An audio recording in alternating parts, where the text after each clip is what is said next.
Hello and welcome to the Forever Classic Games podcast, the show that seeks enlightenment through video games, films, and other geek culture. I'm Alex McCumbers and welcome to a special episode of the Forever Classic podcast. I was recently at PAX West in Seattle, where I actually spent a lot of my time with David and Robert of the ARGcast, the Another Retro Gaming podcast, which you can find on most podcast catchers. And these guys have been doing lots of developer interviews, they always have guests on the show, and so I've known them for quite some time, and I listen to their show about every week. They always have something cool to talk about. So we teamed up together for a crossover episode of sorts. So the way this will work is the beginning portion of the episode will focus on the games and such and the event and different things that we saw and what really kind of stood out to us. And the middle portion will be all the various interviews that David, Robert, and I gathered throughout the event. And the cool thing is, between these two episodes, there'll be different interviews. So for example, there's some people that I interviewed that David didn't necessarily get to talk to, or Robert didn't get to chat with, or,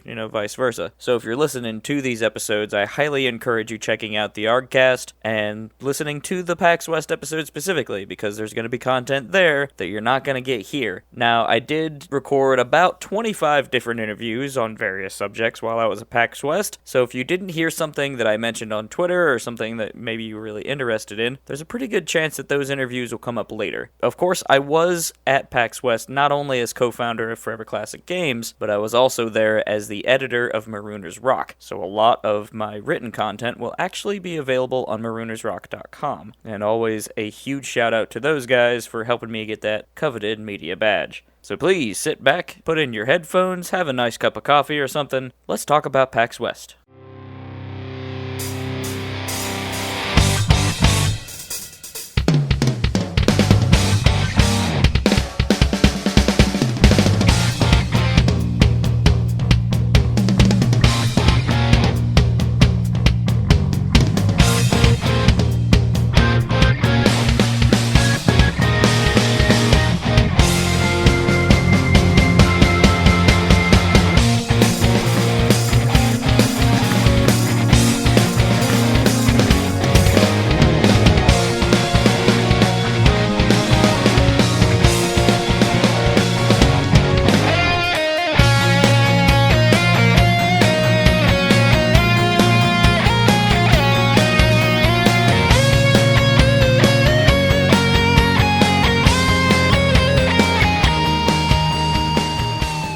So I guess we'll jump into as far as PAX West, and I guess we may as well start actually with how would you grade this PAX West compared to previous just PAXs in general? Well, it depends on your perspective. If we're talking about games or if we're talking about overall experience. The games, the games for the most part were B+ to around A-.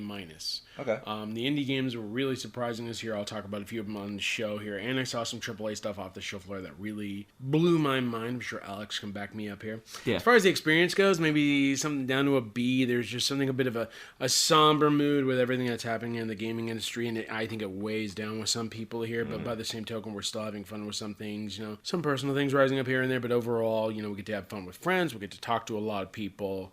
Mm-hmm. Try to get a little sleep, maybe, that sort of deal. But overall, it's still a great show. Yeah. I still get to catch up with a few people, make some connections. And despite a few awkward moments here and there, I think it's been a great show. I think it's been great to make connections with all these people and everything. And granted, maybe we do talk too much at 2 a.m.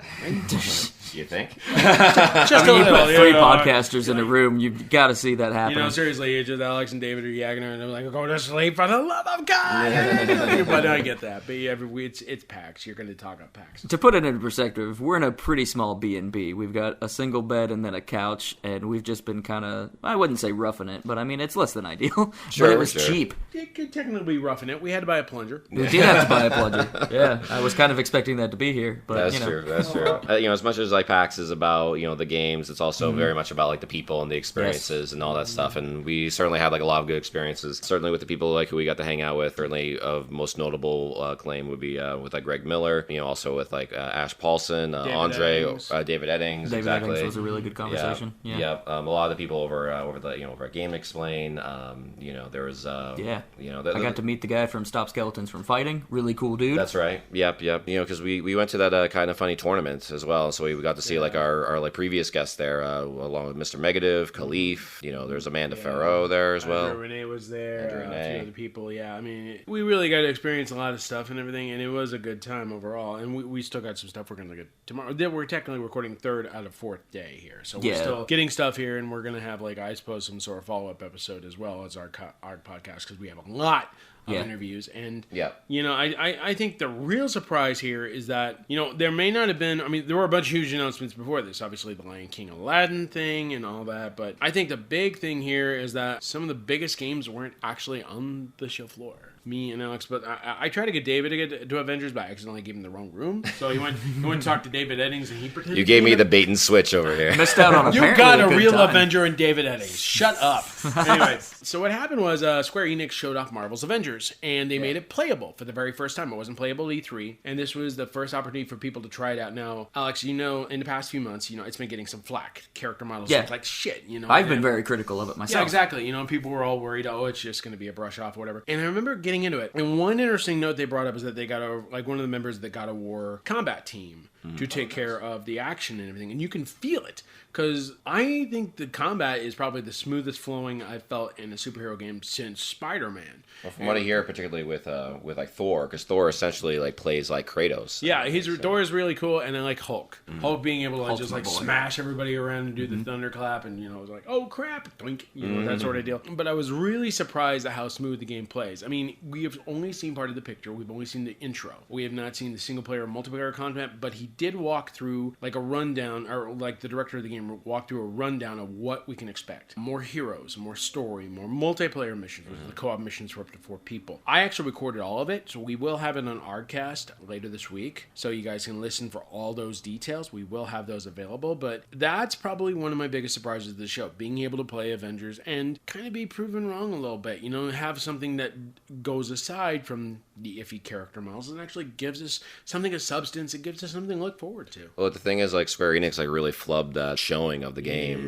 like the reveal of it, if you will. But like, it is cool that they are, at least they're trying to kind of to rectify that. They did admit that, like, we didn't handle that like the best way. So here's like some better information. Here's more of an understanding of what it is, and they're really kind of taking a Destiny approach to it, because I know they're going to have like the equivalent of like strikes and raids and things like that. Yeah, they're going to have like different events and everything. But they said the majority of the content will be free. I think the only thing people would considerably have to pay for is like certain cosmetics, like certain suits. Like if you want to get Hulk's Zoot suit from like one of his comics long ago, or the Planet Hulk situation, something like that. But like a buck or two at best, they said. They said really, it wasn't going to be that bad. Yeah. Supposedly, I mean, it's still being finalized. It's Square Enix. Sure, I don't necessarily believe that, but sure. I mean, a majority of the content will be free. They want to extend this game for years to come. They want to make Marvel happy, even like further than Insomniac was Marvel's Spider-Man. So yeah, I've got faith. The game is looking good, and it is Crystal Dynamics we're talking about. I mean, they faced this challenge before when they designed Tomb Raider back in 2013. They faced that same level of skepticism. Why is Lara younger? What is this crap? Oh, wait a minute, she's dying viscerally. This isn't my game, but by the same token, I mean, it was kind of meant to be like a reboot, though, right? Yeah, it was meant to be a reboot. So, when it came out, it kicked ass and took names. So, yeah, that was great. The Avengers has the chance to do that. I'll hold judgment for the final game, but from what I'm seeing so far, it is looking better than it did at E3. The other major game, too, that we have to mention that we got to see was Borderlands 3. Yes. Which has a huge booth over here at PAX West. There's a lot of hype around it. Absolutely, yeah. Yeah, so, like, we got to play it for the first time, Robert, and I was kind of curious on your impressions first, since you got to finish it first, actually. Definitely Borderlands-ish. It doesn't try to like stray too far from there, but I do like the new soldiers, like the Flak or the Flork or whatever the hell his name is. He's like the Beast Tamer, but his name is Flak though, yeah. And then you got the Gunner and you have the Siren. A number of these different characters, they bring a lot to the table. There's extra maneuverability.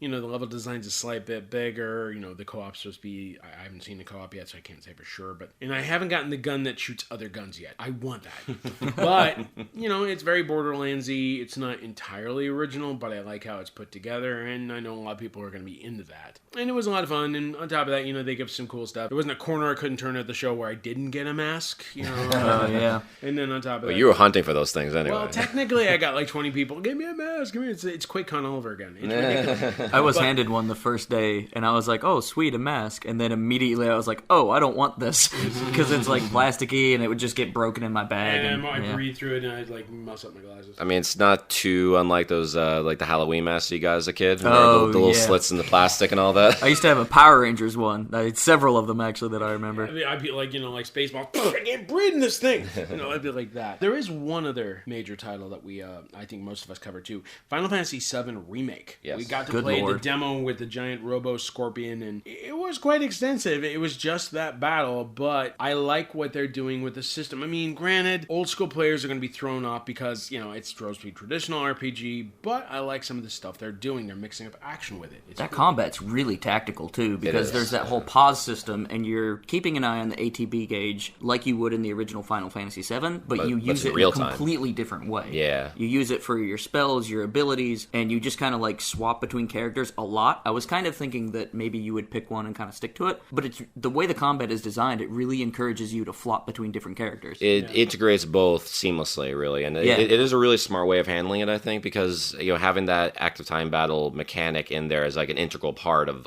the combat. Yeah. I think should please like the purists enough. I think, at least I think it should. I love active time battle like kind of systems as well. Yeah, I mean, this is a really cool like modern take of what that mechanic can be like. And Square Enix is really taking the idea of Final Fantasy VII and expanded it in multiple layers in multiple ways. The characters come off with like really in-depth personalities. There's very subtle facial animations to key you into their emotions. Yeah. And not only that, but I noticed that in some of the cityscapes, it's very 1950s. There's like little Volkswagen bugs, people with like newspaper caps, like... Are you talking about the trailer they showed behind closed doors? Okay. So they did the intro trailer, which involved a scene with Ares, and for anybody that knows me personally, I got married to my wife, and whenever she walked down the aisle, we had Ares themes playing. So nowadays, when I hear that, I get really emotional, and that whole scene of Ares being shown, and some of the just really swelling music, the way they do the music is incredible. Cues right in. Yeah. They're definitely playing up the nostalgic factor. Of course, the real question here is how the episodic thing is still going to play out, because we don't have all the details. That's a big factor. Yeah. It is. So I got a little more of a scoop on that one.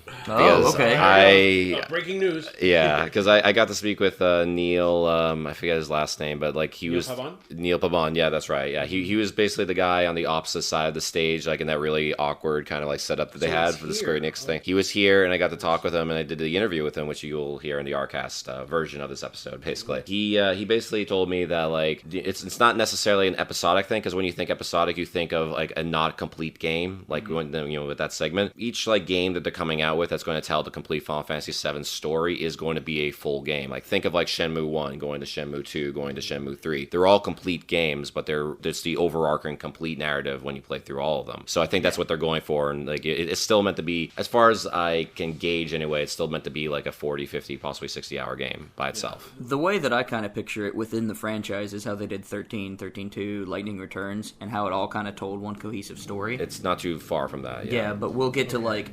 I think a lot of it's really going to focus on nailing down like the culture and the city of Midgar. I think it's going to be huge compared to what it actually was in the game. I mean, like a lot of hardcore fans love that part of the original game anyway, and so like, it's cool that they're really fleshing out that part and fleshing out like what Midgar is like and the people and all that stuff. And you really got a sense of that from basically what's a propaganda video really by Shinra. Yeah. There's a real big political slant this time, and there was in the original. I mean, you're essentially eco-terrorists. That's what you are. You're trying to protect the planet through destruction. And they really like lean into that hard, and they lean into a lot of the just like political dynamics. Yeah, the dynamics for sure. Yeah. I just like Barrett says like sentences that don't make it sound like yo shit. He actually. He has so much personality. Yeah, he has a lot of better personality now. And their barks, what they call barks back and forth to each other during combat, is really interesting. Just the inner, like the in-game dialogue, basically. Yeah, because even was it like after I won? I don't know if it's like it was like the same thing like when you guys played. But the first battle I won, Barrett like breaks the fourth wall and does the da da da da da da. No, he didn't do it for me. So it's a random thing then in that case. Like he said to me, I was like, okay, Barry, just do that. Prompto does the same thing in 15. Oh, really? Yeah. That's amazing. One of the things that I noticed too, Cloud, it's something that not a lot of people remember about Cloud because his visual design is so iconic. Cloud has mental problems. He suffers from a lot of different things, and in this game in particular, right before you fight the Scorpion boss, it's very clear that he's going through some turmoil. He's got a slight hallucination. Like PTSD There's, or something. yeah, there's a black feather. Like, there's clearly some damage that Sephiroth has done to his psyche, and I think that's going to be really bolstered and highlighted in this particular version of the story. For sure, yeah. I need that emotional factor a little bit. So in the AAA spaces, those are some of the big things that we saw. Yeah, well, I don't know if there's like another one, Robert. There was Trials of Mana. They also showed Right. the upcoming Secret of Mana sequel, kind of, although it plays differently. It's like a 3D action adventure game now. It's a remake of Seiken Densetsu 3, which Yeah, is yeah. Trials Yes. of Mana that just recently came Yeah, out. well, but it's a neat take on it. I mean, from what I saw, the combat system's excellent. The graphics look good. Not Final Fantasy VII Remake good, but still good. And, it's nice to see they still care about that franchise. It almost makes you wonder why they don't care about other franchises. Chrono! But, just saying, I was surprised by Trials. Like, Trials I had is no pretty interest in it, but now I'm like, all right, Yeah. sure. Trials definitely has something there, and I think we'll probably get that before we get Final, I believe. I don't know when it's exactly. So, would you both say then that Square Enix has kind of like learned what they did with the Secret of Mana remake, and that Trials like seems to be like a yeah. Trials reminds me if Dragon Quest like 8 or 11 had an action combat system, the UI I thought in particular was really solid because the ring system shows up right in the middle of the screen. You can't miss it. It's super snappy. Right. And then all of the characters are just animated really well, and their like character design works pretty well. And I think that's going to be a world, and all the different like character interactions and the way you go down different paths is going to be really interesting to people. I just hope that they kind of nail it on the head because I love Square Enix in the fact that they create their games to be timeless, and then they port them and remaster them all the time to make sure they get carried throughout the years. And we shouldn't forget Nintendo. Obviously, No. Nintendo obviously has a presence here, and they're showing off the Link's Awakening remake as well as Luigi's Mansion 3. Those are And the a big few ones. other games too. They were showing off Minecraft Dungeons. They were showing off the Pokemon Sword and Shield games. Witcher 3, which I still have yet to see, but from what I'm hearing, it looks amazing. And then they weren't showing that Mario Sonic game we saw, but we did see that at the Kind of Funny Awards. Yeah, and 'cause the that was retro used. stuff looks fun as hell. It does. I mean, That doing was a a dive. surprise. I mean, never mind Luigi's diving into a pool fully clothed. Never mind that. It's just a ridiculous like mini game sort of thing in which you can actually be competitive about it, and it's a lot of fun. I mean, the contemporary stuff looked good too, but I have a feeling I'm going to be playing the retro side of it a lot more. I mean, come on, we are the retro guys over here. Yeah, as soon as they showed that Switch, I was like, okay, Yeah. you have my I'm attention now. I'm in. But going back to Nintendo stuff, I mean, Link's Awakening looks amazing. It really does. The art Absolutely. style is definitely there. The gameplay still feels classic. Everything. What I was surprised by is Luigi's Mansion. Really? I know Luigi's Mansion is not everybody's cup of tea, but they added some new play dynamics, like ghost slamming. The Guigi as The well. Guigi factor is very cool. I mean, Yeah. there's a few new wrinkles that Yeah. make it probably the biggest sequel yet, and I am intrigued. I am intrigued to see what it offers. I know not everybody's into it, but I think it's really cool, especially coming around Halloween time. That's Now, personally, Yeah. I haven't got to play anything in Nintendo because the lines are just ridiculously long. I've not been able to get in there and make an appointment. But I will pick up Link's Awakening. The original game was one of my favorites. It's probably one of the first Zelda games I actually played to completion. I know a lot of people have that same vibe, yeah. Yeah, I used to play it in the woods when I was hunting. I would play it muted, which was a problem because there's a section where you have to poke the sword or poke the wall with your sword to hear where the cracks The are. clink, clink, clink, yeah. So I just memorized where all those were because I'd played it over so many times. Yeah, that's awesome. Yeah, but it is very like charming, like with Link's Awakening remake, and it's it's like that's basically like how you should do a remake of that game. I feel like all the characters basically look like toys, and they like interact with each other in a very like I don't know, it's just a very cute kind of way, and it's just really there's a lot of like love and care being put into that. Which is strange because Link's Awakening is very much kind of a trip. It's really weird and kind of odd, so it's interesting to see how that cute factor has been played up, and I hope to see a touch of darkness in there, similar to like Majora's Mask. Well, I mean, anyone who knows like about the final bosses in that game, Yeah. I mean, we certainly get that, and I just really want to see what the whale looks like. Yeah, I do honestly. too. I'm just really curious what the whale looks like. Yeah. To go back to Luigi's Mansion 3, though, I personally don't have any like history with the Luigi's Mansion I just played the franchise. original back to forth. Did you? Yeah. Yeah. So I guess because like you would think that I would be like all about it actually because I'm a big Ghostbusters fan. Like you would think like Ghostbusting like as Luigi that's cool whatever. And you like Resident Evil and stuff too, right? I do. I like them enough. Like Luigi's Mansion, for whatever reason, just never grabbed me. I guess because I didn't own like a GameCube, and that's when the first one came out, and I was kind of off of like Nintendo for like a long while at that point. But I mean, as far as what Luigi's Mansion 3 is doing with like the new mechanics, I feel like that's going to make the gameplay feel more like robust and everything. Because I always kind of got the impression just from the outside that like it was just kind of it just repeated itself a lot and kind of get like stale, I guess, as far as like the same process over and over of like flashlight, sucking a ghost, and just keep fighting until you get him. So I mean, it's definitely not for everybody because there is a certain trial with taking down each ghost, and sometimes with boss battles they can get a little tedious. But the boss battle in the demo was pretty cool, though. I did like I was going to say the way that they did the boss battle in the demo was a lot of fun. So that definitely paints a brighter picture for the game when it comes out next month. Now, one of the biggest AAA events for me, and anybody that's listened to our show knows that Zach and I are huge Monster Hunter fans. Now, everybody out in the world got the big reveal that Zinogre, a much-requested monster, is in Iceborne, along with many other classics. And so, that news, nothing was really announced at PAX. It was kind of right before with that big trailer. But there was this really great Monster Hunter fan event, and they packed everybody into the showbox here in Seattle.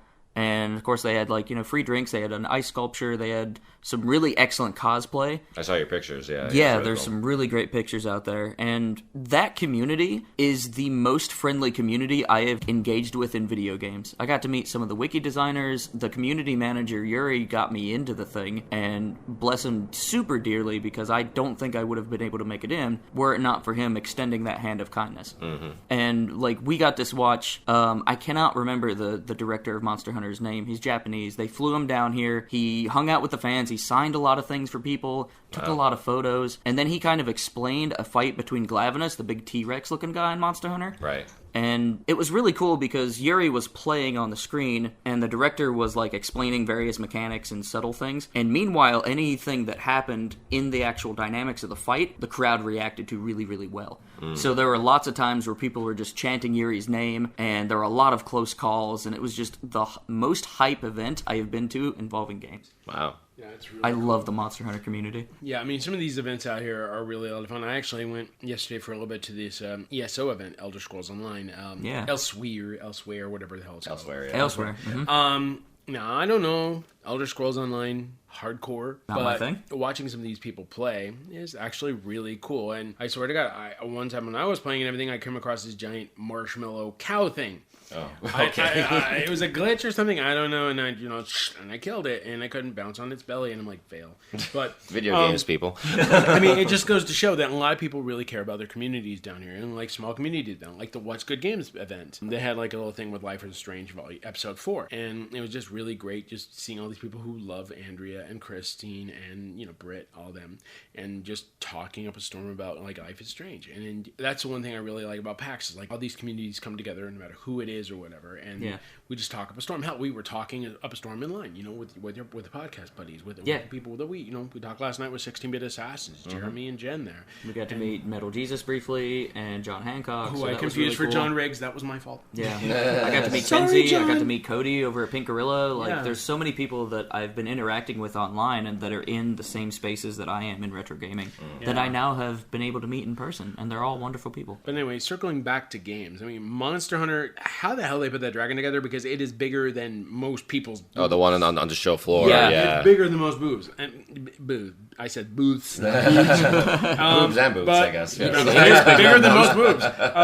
But there is one other game I want to mention here, and I don't know if either of you played it. Dauntless. They're bringing that to the Nintendo Switch. I do like Dauntless. Right. Yeah, it looks pretty good for Nintendo. I mean, it's not Monster Hunter Freedom or anything like that, or Generations, rather. One kind of an alternative. World's really, the new one. World's Iceborne. Yeah. No, but I'm talking about the one on Switch. Oh. Yeah, so Generations. Sorry, Generations. I don't know where I got Freedom, but anyway, Dauntless looks pretty good on Switch so far. I've been playing for on a free-to-play PC game. on and It's pretty nice, and then the Switch can always use more free-to-play games. Yeah, and that team's been killing it on Xbox One and PS4, and they're talking cross-play and all these features, and even with the brief time I had just slashing away at a creature, it's another great alternative for people who like Monster Hunter. Dauntless has some microtransaction situations that are very akin to Fortnite because it's on the Epic Store, but I've been playing it on PC on and off, and the best thing about Dauntless is it's cross-play across all platforms, and the account carries over, so you never have to just restart.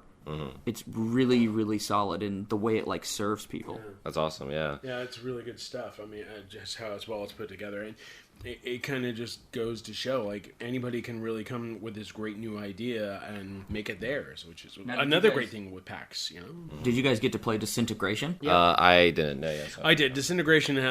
It's by this team, Private Division. They have a bunch of industry veterans, and it's definitely got that Halo-esque vibe, but it also has some strategy to it because you command on-ground troops while you fly around in this giant drone. It's like a big grav cycle, almost like something you would see out of Star Wars. It was kind of giving me like whatever like game that Respawn like does or whatever. Titanfall? Yeah, Titanfall. Yeah, it was giving me a Titanfall vibe. Kind of like, but instead of controlling mech, you control a giant drone flying in the sky. It definitely has a cool vibe to it. I still got to get used to some of its mechanics and strategy, and getting a core and blowing up a core and stuff like that. But it definitely has some potential to be a big multiplayer hit. It just depends how they take their approach. Because you guys have seen this in the past. Like some multiplayer games are great, like Titanfall and everything like that. Other ones are like Evolve and they get dropped like a dead fish. Right. Now the cool thing about Disintegration is it does have the pedigree of some Halo vets. So one of the things that they were talking about in the demo that I did was they really wanted to do an awesome single-player campaign.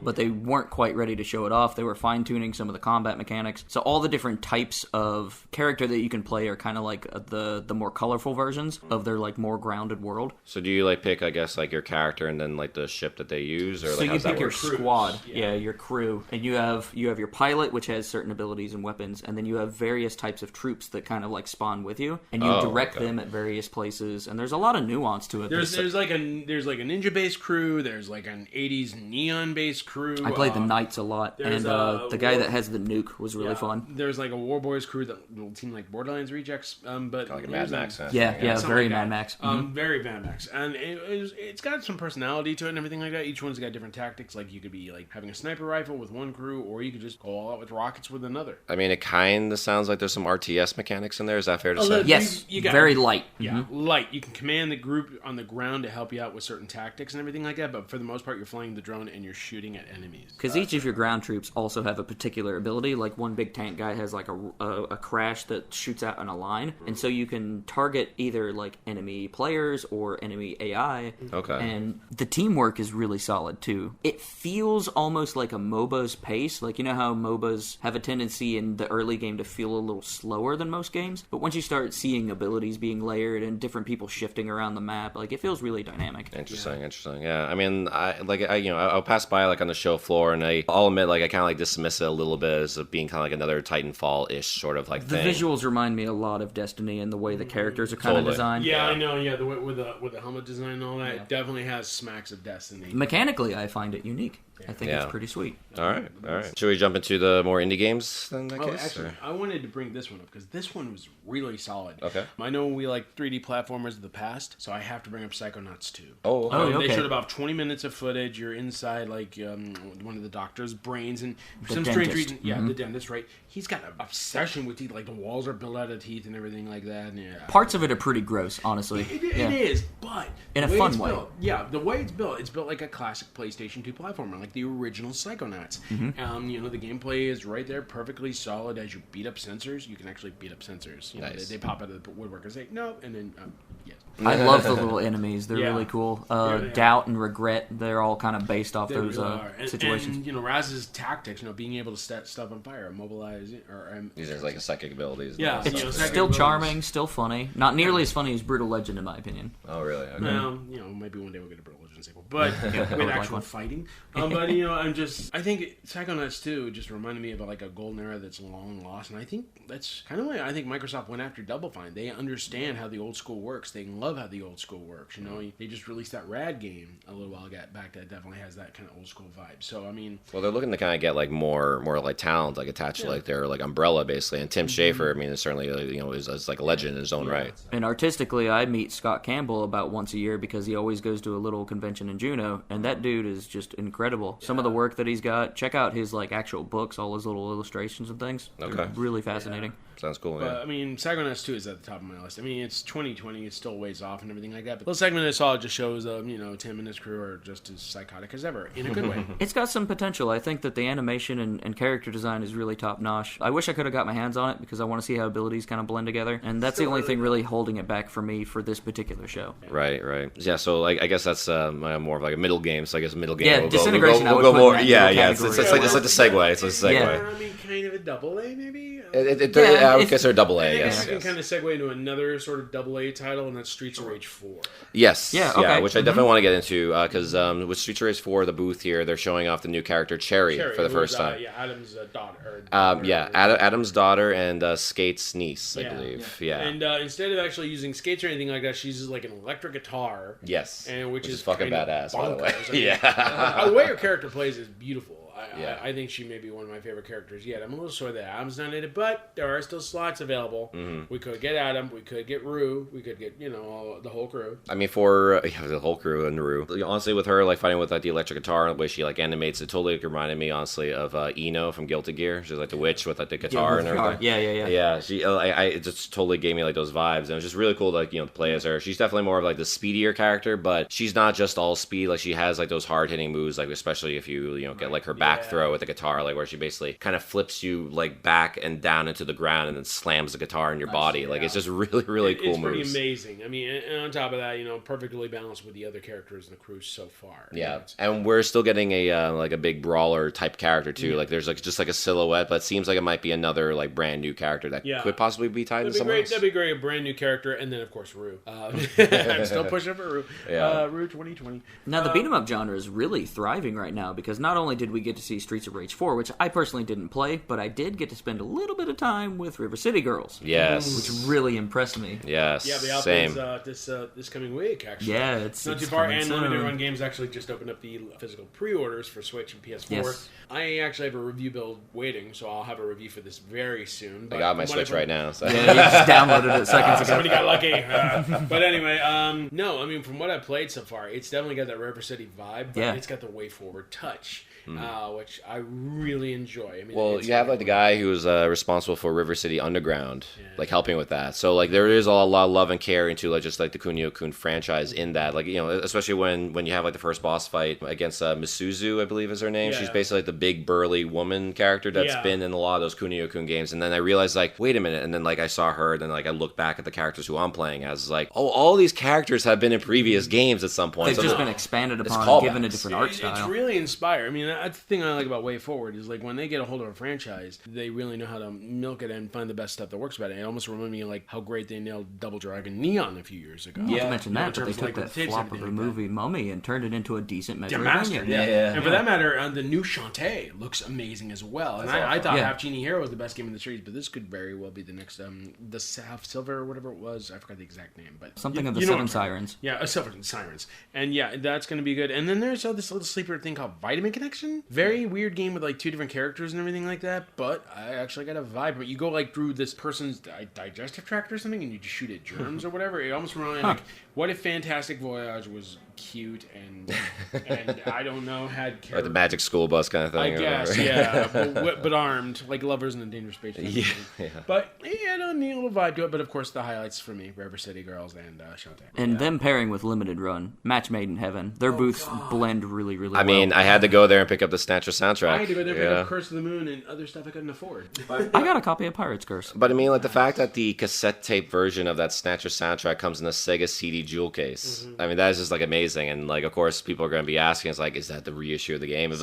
But I did get the inside scoop from them that like, well, this is kind of our like first step into hopefully leading into that. Yes, yeah. So they're going to see how that sells. They have the vinyl too, exactly. Yeah. And Limited Run always sells out. On pretty much everything. Yeah, so those sold out first day. The 3 I picked up.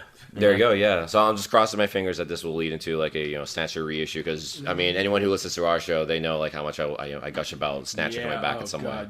You will not shut up. But speaking of like franchises that you couldn't get enough of, let's talk a little bit about Windjammers 2. Yes. Okay. I mean, aside from the merch that I showed up that you probably have stuffed in your bag somewhere, I really like the animation style. I like the new animation style that they incorporated in the game along with the classic gameplay that they put in there. What a surprise that's caught on. Yeah. I'm sure it will. Yeah. Once it releases, you'll see esports stuff, you'll see Evo stuff, you'll see Austin Creed talking about Storm about it. Everybody's gonna, even like probably Kenny Omega will get on it. Well, I mean, if you think of like the Nintendo Switch, I mean that is a perfect Switch game just because of the fact it's 2-player competitive. You literally just take off the Joy-Cons and just go to town on it. It's very simple to play, but there's a lot of like fine-tuned mechanics in there, like as far as like how to do certain power shots and different combinations, like we're rolling the stick and using different buttons and all that stuff in order to try to get it past like your like opponents. So that's just like the classic Windjammer style, and I'm just glad that there's like the sequel coming out and still keeping very much to just like the overall vibe and energy, the essence exactly of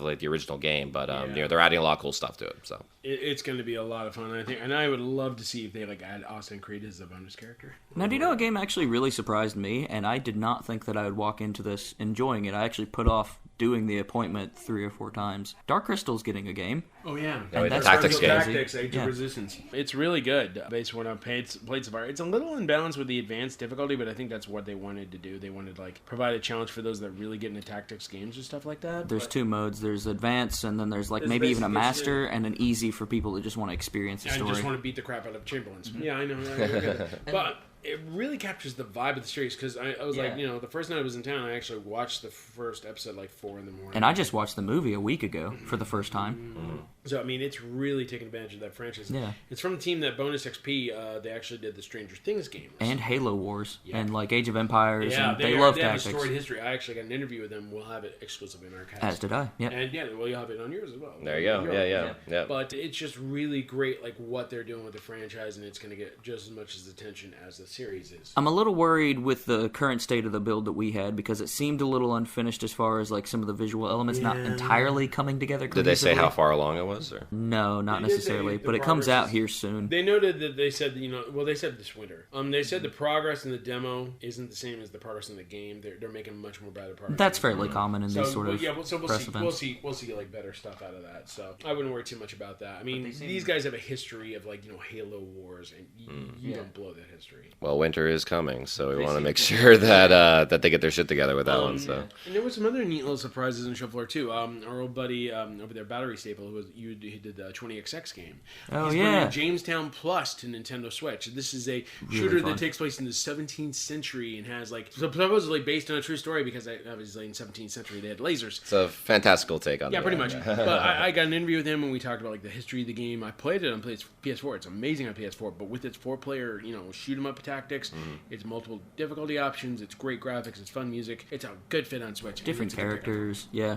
And for co-op, I was really surprised on because it plays in widescreen, not vertical like most shmups. You can actually see all your ships. You can see all your stuff. Confused because they're all different colors. No, there's a lot of things happening on screen, but that's most shmups. But it works really well in co-op, and that surprises me because I've never seen that genre like take co-op and make it really special. Well, having more of the horizontal real estate really, it really helps in that for sure. I'm surprised how many people still try that. I mean, we saw what was it? A lot of shooters come back with the Sekio shooters over NAS America. There are 2 bundles with all those games like Soul Divide and all that. And it's now's a great time to pick up the Flip Grip. I'm telling you, there's some really cool classic games. Hey, someone gave me one for Christmas. Yeah, it's not bad at all. It's not bad at all. Another one I have to mention too from one of my all-time favorite studios is from Supergiant Games, Hades. Yeah, you were talking about this all week. Now, question: did you play the easy mode or did you go spicy? I did both, honestly. Yeah, I did both. I mean, I just kind of just messed around with it, really, but like it was just kind of fun to kind of get like a feel of the combat, and honestly, it really does feel like a culmination of like all their previous work. It does feel closer to like how Bastion and Transistor play. Like the combat is very much of like a kind of like a mishmash almost of those 2 games. Not so much of like Pyre, but like I could, you could definitely see some like mechanics that may harken back to that in some way. But I mean, the studio has been around now for like 10 years, and so like when I talked to Greg Castafin, which is one of the interviews for ARGcast there, it was just like unreal. Like to kind of like get like his take, and like he just kind of seemed to, he's just like, I remember like just starting this company and now we're here, and it's just like like it's just like a whirlwind now like to him. So it's just really cool to kind of hear him talk about like the game, about Supergiant, about like where Supergiant is going from here on in. It's just really, really cool what they're doing there, and that studio,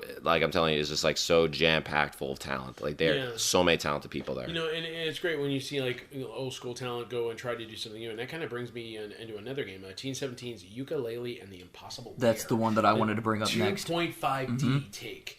And I really actually like it more than the original ukulele. There's a polish there that just wasn't in the first game. I mean, it's like the team is like, hey, we want to try this whole Klonoa business. You know, it's really great. Well, it's supposed to be very much like Donkey Kong Country, basically. It feels very DKC. It does. You roll into enemies, you gain speed. It's got like the two-player mechanics where you lose the bat, and so you lose some of your abilities. And it's got some other neat elements to it as well, like when it comes to like collecting little stuff inside the game. So, I think speedrunners are really gonna like it. Yeah, I mean, it's just really great, like how much better this ukulele game is for the original. Team 17 also had Blasphemous, which is really cool. Blasphemous, I'm really excited for, honestly. Yeah, like if you want to talk about some of the most gorgeous pixel art, that game right there. Yeah, dark. But prepared to die often. Just saying. Yeah, it's pretty challenging. There is one more thing they did. They teamed up with SMG Studio on this multiplayer game called Moving Out. Yeah, that looks fun. And that's hilarious. I mean, you got to move up all this stuff to a truck in the map and everything like that within a certain time frame. But there are certain challenges to get in. Like you can't move a couch by yourself. You have to get a buddy to help you, and then of course you have to do the whole friends thing. Pivot.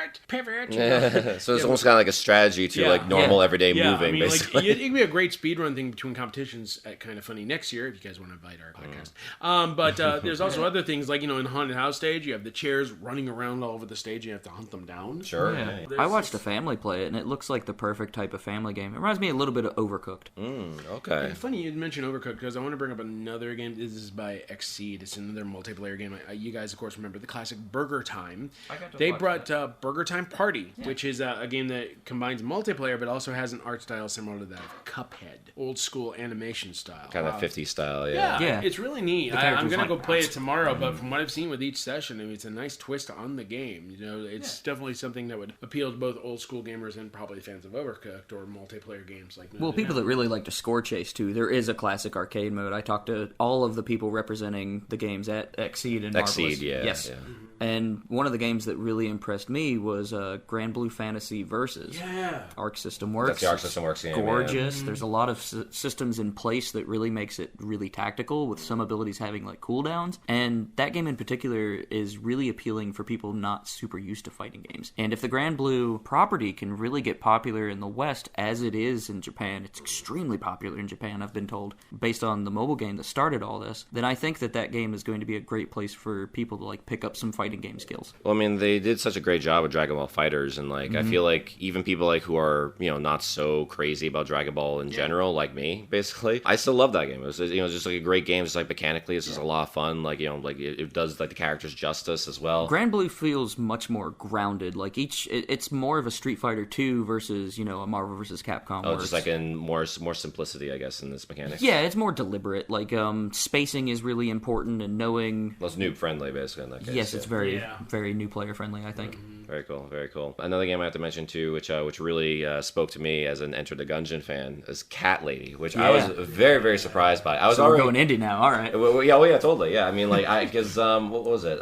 Because I saw like the booth and I saw like the art style, and it just really it really grabbed me. I was just like, okay, this is a really, really cute game. I have no idea what this game is, but like I imagine you throw cats because that's what I'm seeing the lady do, basically. But yeah, it's a straight up twin stick shooter, and it's really, really fun. It's definitely on the easier side, but I'm gonna attribute that to maybe just being like a tutorial. They want everyone to kind of be able to experience it and be able to have like a chance to beat it, basically. Because Gungeon's good. It is good. Yeah, because I played the ever living crap out of Enter the Gungeon. But Cat Lady was a nice little kind of palate cleanse. That's like basically this similar type of gameplay where basically you have like different cats that you can like equip yourself with. Like one is almost kind of like a bomb they kind of like throw out there. Another one is you basically kind of throw out like almost like a drone, and you like automatically fires for like a set amount of time before coming back to you. There's like a cat like that will allow you to do like single shots. Another one that's more of like a spread shot, and you can get like different items that kind of like enhance or decrease certain things. Like just kind of like a bit of a balance there. So yeah, definitely very Gungeon like in that sense. So the games is literally the cat's meow. Yeah.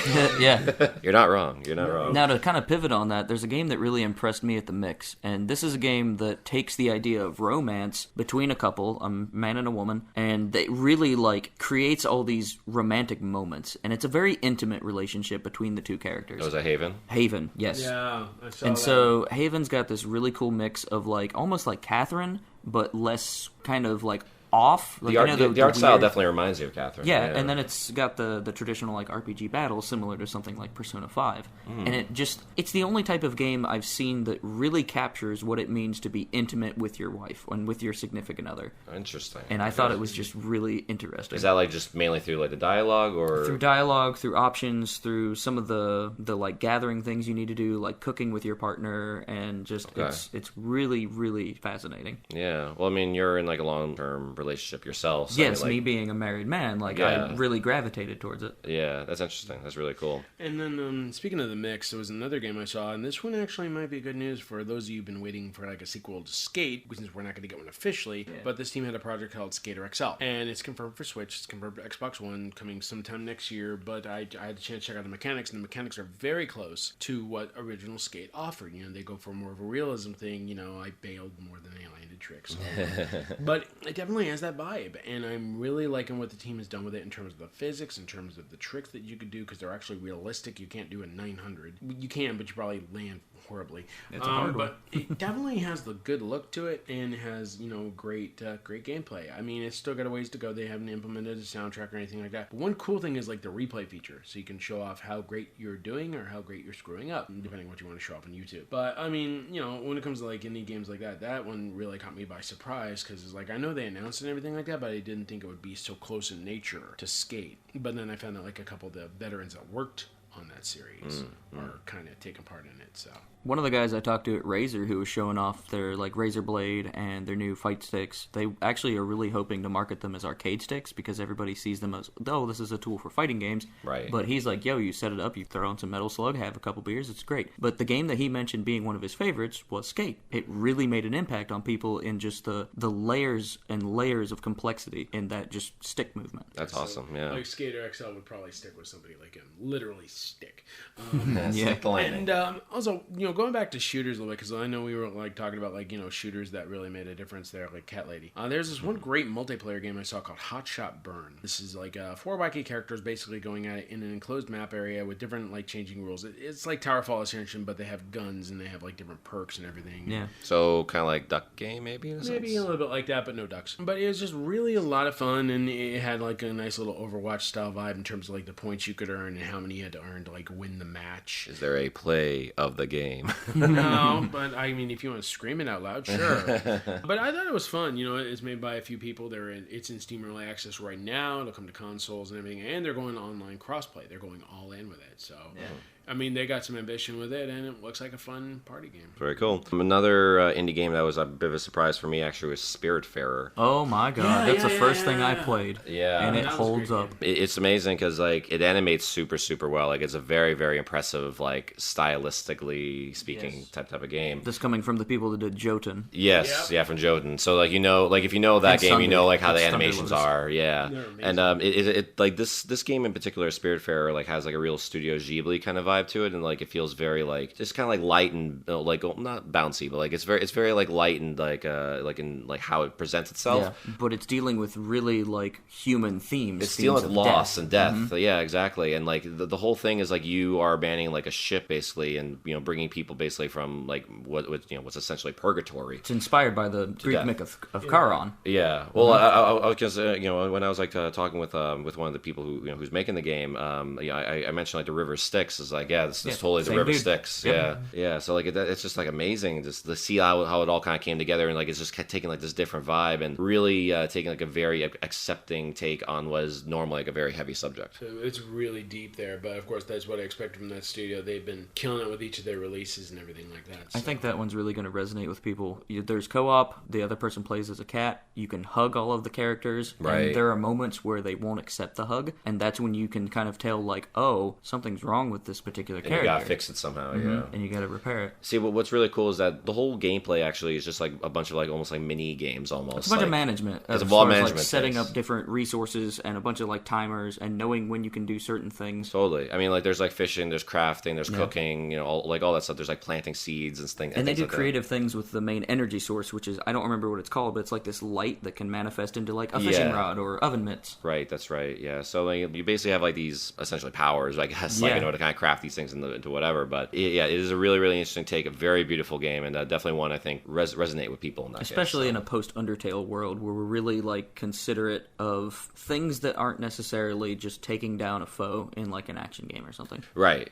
yeah. I mean, like it's definitely one I think everyone will be able to get something out of, for sure. 100% agree. Another game I wanted to mention real quick here was Creature in the Well, which is essentially, it's essentially like hack and slash RPG mixed with pinball / Breakout. Yeah, but what it is, I mean, like you have these puzzles in each part of like this stage. You're going through like this factory where this old robot is basically. Yeah, you're playing as a robot. Yeah, and there's this older, larger robot that's basically lurking everywhere, and you have to go through all these traps, and you have to watch out for cannons and everything like that. But you can't really hit anything directly. You have to use these spheres that you shoot up and everything. You keep them balanced in play, and you have to like balance out certain puzzles in order to keep moving through the world and just survive. I hear those elements blend together. I haven't got to play this myself, but I hear it like works really well. It's a gorgeous game. I mean, from what I'm reviewing it right now, it's a terrific. It's coming out very soon. Almost like that Metroidvania that is a pinball where you're like the bug. Yoku's Island Express. Yes, that's also a really cool that's mix. a great one too. So yeah, I mean, that one's a really nice, surprising title. And I'll tell you, there was another one, Lonely Mountains Downhill. This is sort of like a Trials HD sort of game, but in 3D, but with like realistic biking. But I swear to God, every time I go by, somebody bails at least 90 times because the track is limited. The track view is limited. You're only within like a certain range. You can't see what's coming up, and you don't have a map or anything. So you have to rely on your real survival tactics in order to get through the ride. And the reason I bring this game up is our friends over there at the Nintendo Power Couple. They're actually helping Thunderful Games talk about the game. The whole 4 days here, and I'm gonna go by tomorrow and get an interview with the creator of that as well, and maybe I can get their input as well. And it's just really great, like how it captures a nice little sports vibe and everything like that, but does it in such a creative way. And plus, watching people bail is hilarious. It just is. I mean, what if I told you one of the most interesting games to me on this entire weekend is a game with absolutely no visuals? Right, this is like the audio-only game you were talking about. The game that I'm speaking about is called The Veil. It is audio-only. It is essentially almost like the old Dungeons & Dragons PC dungeon crawlers, if you think about it like that, but without any visuals. There are little particle effects on the screen, and they swoop in particular ways for sighted folks to be able to kind of feel where you're moving, but it's all based on sound, and there's nuance in the combat, and it is really, really intuitive, and something that I don't think is really ever been mastered in games. Right. Yeah. I mean, like I could definitely see that being like good for like people who are like disabled in that manner for sure. And it kind of reminds me a little bit of Bill Gunner's Perception. This one uses no visuals whatsoever, but Perception definitely had something in which you had to use. Yeah, it was echolocation essentially. Yeah, I mean that was kind of like a visual style / mechanic for that game. I mean, the theme is the character of Veil is blind. The character of Perception is blind. Yeah. So I mean, it's got similar themes, just different approach. Yeah. I mean, the fact that you have only audio cues in this one is really neat, though. I've never experienced anything like it. Like, I really would like people to check that one out in particular, as far as like something that's absolutely unique at this convention. What's the name of that again? The Veil by Falling Squirrel. Well, we're talking about games that are worth seeing on the show floor as well. I was really surprised to see this one because it just got announced. Everspace 2. Okay. This is the sequel, of course, to their big space game that came out a while back. And they're producing it for Xbox One, PS4, and PC. It won't be out till 2021, but they had a playable build on the show floor, and it looked really good. Instead of just being all roguelike this time around, they're focusing more on an open world sort of structure. Okay. And it works really well for the game in terms of exploration and getting into space battles and all that stuff. From the time I played on the demo, it was really good. I actually got to talk to the director. We're going to have his interview on our podcast, and it's just really fascinating, like the different direction that they're taking. They're going to be moving forward with the development next month and everything, and supposedly releasing a demo in the next few weeks, so certain people could check it out. Now, Everspace is pretty action-driven, right? Yeah. Very cool. Love to play it with a flight stick. Oh, absolutely. Yeah. One last one I wanted to mention as well, Backbone, which is also in the indie mega booth. This is a dystopian noir detective game, basically, with like animal characters. If you know the comic series Black Sad at all, I mean, it definitely gives you like those vibes as far as like, it's a bunch of animal characters. It's a very like kind of like a mature kind of setting. You have like some like racial tensions like involved there too. Yeah. And you basically play as like a raccoon character in like a those old school like detective trench coats, whatever, trying to basically get into like a club in order to like find out like what happened to like his friend or something like that. There's a lot of like it's very much of an adventure game first and foremost with like dialogue options and all that stuff. But there's also stealth elements too, because you gotta like sneak around certain parts. And yeah, like it's just really cool. Like the like pixel art is like really is really something as well. Like it's just a visually amazing game. I love the style of it. Yeah, it's definitely something like if you just like appreciate, I guess, like more mature, I guess, like animal character stories. I mean, that's definitely it right there. Well, speaking of animals that maybe aren't quite so mature, Untitled Goose Simulator. That one exploded on social media. God, That might be the opposite of. I just want to be an asshole goose or something. But that was actually really fun from what I checked out, and people are gonna love it's gonna that be one. a really hit game. But I was checking another thing that Studio was offered, that Playdate handheld. Yeah, I played with This that. is the one That's with wild. the crank. It is pretty wild, but it's just the one game, and apparently I keep failing to make my date, and I'm surprised she gives me so many chances.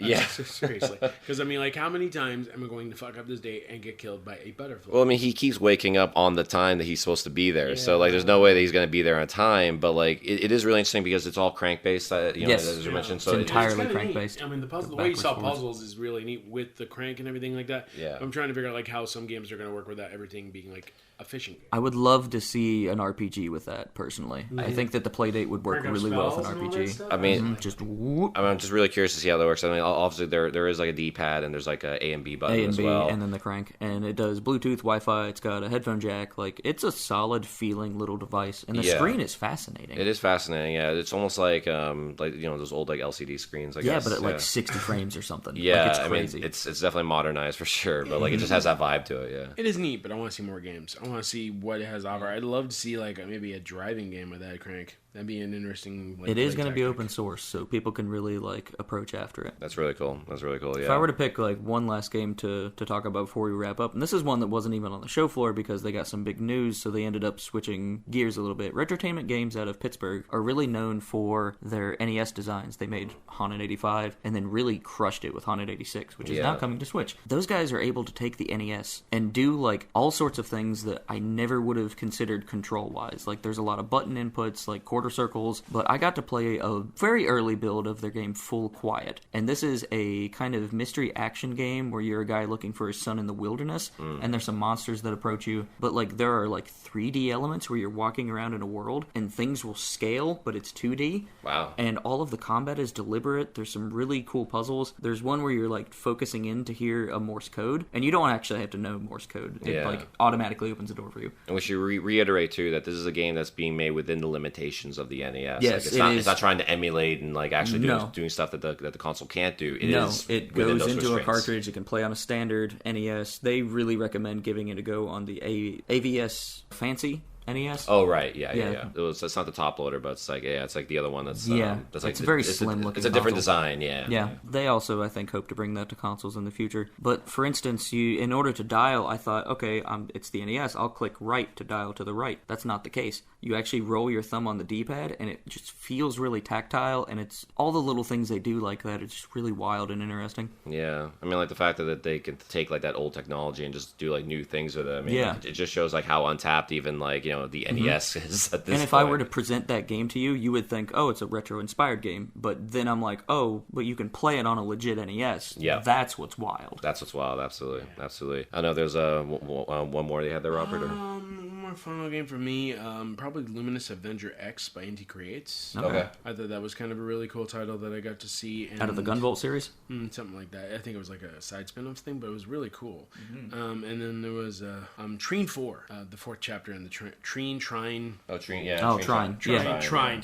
I pronounce it Trine. I don't know. Trine. It looks really beautiful. It looks like another great entry in the series, and looks like it's going to be a lot of fun. And I'm looking forward to that one as well. So those are kind of my last titles there. I was going to mention my visit to Google Stadia, but maybe we'll get to that later, I guess. I mean, you can mention it now. Well, I mean, if anything kind of let me down from PAX is like, the Google Stadia thing. I mean, they do have Doom Eternal. They have like Mortal Kombat 11 tournaments. They were really trying to capture the gaming vibe and everything like that, but they really didn't have enough people explaining what kind of longevity the service is going to have, and what if people don't have a fast running internet. I mean, That's the big word, right? I mean, I didn't experience it personally myself, but like when talking to other people who did experience it, it didn't leave them very confident, I guess, as far as like what the longevity looks like for that console. Yeah. I mean, and and that, and the fact that Battletoads wasn't on the show floor, because I know you and me would have liked to have played it and get those impressions down, but soon enough, I suppose. But I mean, is it possible it was an idea at Xbox or? No, I don't think it was there either. No, okay. Right. Yeah. Which kind of a bummer. I mean, so there were some things that bummed out at PAX. I won't go into two other details besides that, but it's just, I think Google Stadia, I don't know. I'm not sold, and I know a lot of other people aren't sold. They're still going to keep trying. But I would like to try it. I would not like to pay for it. I'll go tomorrow. And, and also another thing I'm going to get tomorrow, and we didn't mention this yet, is the new Predator game. Right. It's got a really big guys. presence. It's going to be it's multiplayer on the show. I'll have impressions of that next ARGcast. I watched it. It looks visually a lot more... Well, better than the trailer, I guess. Well, it's a lot more detailed than Friday. They really have got some graphical kind of mid-tier level in that. I think what they did with Friday the 13th is they stylize it in a sense of where they can kind of get around some stuff, maybe. Predator, I think, it's a little more towards daylight or something like that. So, Predator just seems like it fits a little, because there were some spots in Friday that I thought looked very rough and just kind of amateurish, but this seems like middle-of-the-road, AA kind of thing. Yeah, I mean, it has a pretty big booth here, too. But, it does. Like I said, I'm going to check it out tomorrow, and I'll have more detailed impressions soon, but from what I've seen so far, it definitely looks like it's coming together pretty nicely, and, There's a badass Predator cosplay whenever I was there. There is, the guy in the Predator costume is pretty fucking cool, so... Yep. Real quick cosplay, there's a guy cosplayed as Ryu who's jacked. Yeah, well, that's by, the awesome. Teppen booth, which is, there's, basically the Capcom, card game. Capcom and Gung Ho. Gung Ho, that's right. Yeah, they're doing some stuff with that. And, I stopped by there for a bit. I played for a bit. I'm terrible at it. I don't like mobile games. Laughed at me, I think. I'm not sure. But, it was good checking it out and, getting a picture with all the Capcom legends that are in the game. The character profiles and the artwork in that game, though. The artwork is unreal. Top notch. They are unreal. It's becoming a fad. I would not be surprised if that was a big esports hitter for the next year. It could be. I bet. Yeah, maybe. I mean, they're certainly pushing for it, I think, for sure. They really are. Maybe in Japan more here, though. But still, it's picking up. So with that, let's go into our interviews here. So this will be different depending on whether you're listening on the Forever Classic podcast or you're listening to the ARGcast. So let's jump right into it. All right, so before we get started, would you state your name and position and the game you're working on? Okay, my name is Mariel Cartwright. I am the creative director on Indivisible. I guess I was also the art director, lead animator, and head of story. All right, perfect. So I guess my first question is, how did this all come together? Because there's a lot of mechanics at work. I saw pieces that I enjoy from Metroidvanias. There's a lot of character design elements. There's this RPG battle system. How did this all come together? So I guess it might help if you knew a little bit about our studio's history making the game Skullgirls. Skullgirls was kind of the brainchild of two people. It was Mike Z, our designer, and Alex Ahad, who is the creative director of Skullgirls. And I think, Mike handles kind of all the gameplay ideas, which carried over to Indivisible, and then Alex was involved initially in kind of a lot of the art and concept. Together, they kind of put together this team that we developed Skullgirls with, and I was part of that from the early days on Skullgirls. So I was lead animator on Skullgirls. Let's see. So I guess our philosophies as a studio, we really like tight controls, really like kind of like gamey games, doing fighting games and then really quick, twitchy, platforming kind of stuff. But also as a studio, we're very art focused. We have a lot of illustrators on our team. We kind of do anime style art. We're all kind of big anime fans. So I think that's kind of where our inspirations come from. So I think when you combine all of those different things, that's when you get our studio Lab Zero. There's a lot of different things going on in the RPG mechanics. Tell me a little bit about some of the systems at work, because I saw that timing and holding direction and knowing what characters have what abilities. Okay, so our just the gameplay in Indivisible is kind of a mashup of several different things. One is we have the RPG style battles, and within the RPG style battles we kind of have fighting game mechanics because we're drawing from our experience on Skullgirls. So it's kind of this very active battle system where you want to kind of combo your enemies and you want to juggle them and kind of get them that way. So if you can almost think of it like you have your 4 party members, they each have 3 different moves plus their supers. You can kind of combine and strategize your team in that way and create one coherent moveset to kind of attack your enemies in your preferred strategy. I think it's almost like an RPG fighting game that's just within our battle system. So it's not slow timer turn-based kind of stuff. It's very active. Seems like just about everything is active. Tell me a little bit about the platforming side of it, because you have a lot of you can stick to the wall with your axe and kind of hang. You can bounce off walls. You've got the DuckTales bounce in there. So how did all that kind of be inspired, and what sort of challenges and stuff did you overcome? So, we were trying to create kind of like a Metroidvania. So we have like these big expansive maps that you kind of traversing several times, and then you're unlocking new abilities, which will then take you to different places on the map, and you're kind of going back and forth. So, you do have a lot of abilities in the game, and at the point that you played in this demo, it's about like 8 to 10 hours into the game, so you kind of just have a lot of abilities that you've gotten over the course of the game up to that point. But I guess, when Mike and the design team was trying to think of like, well, what abilities would you have, I think it was just kind of like a lot of traversal type of abilities. So you get, like we have this pogo ability, which is kind of like the DuckTales thing. Yeah. It's like, well, now you can reach different areas that, like you can cross spikes and stuff like that. So we have a bunch of different traversal. We have some attacks that also like can affect enemies. Like we'll have one, it's in a different level, but we'll have an attack that like will stun an enemy basically, and then you can latch onto them and use them as a platform. And so we have just a lot of different like traversal abilities. Yeah, there's a lot of stuff. Tell me about the cultural influences of the environments, the characters. What sort of things are being pulled from? So we pull from a lot of Southeast Asian kind of like setting mythology.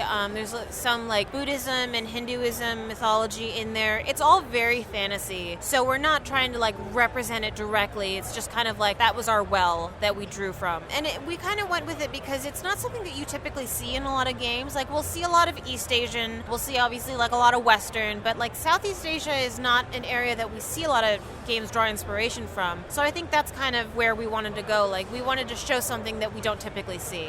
Right. And I mean, Skullgirls has got an all-female cast. There's a lot of very prominent women in this particular game. Tell me about representation. Well, you might have noticed that I'm a lady. I don't know, it just makes sense. Like, I guess my whole thing is that I just want to see different types of women. I don't necessarily agree with like, there's been this trend of like making strong female characters, but what that tends to be is like infallible characters, like flawless women, and I don't think that's right. Like, I think women can be weird and bad and wrong and good and great and strong also, obviously. So I think when we approach our characters, it's like we don't necessarily think of them as like, this is a woman, so she has these qualities. It's like, it's just they're characters. They're all different characters. We try to have like either like an even spread or like a female leaning spread, just because we're trying to do something that we don't typically see, but also make it like realistic, I guess. Like, obviously everything is very exaggerated, but just in terms of like personality and story, it's like we do want it to be grounded, because obviously women are just as diverse as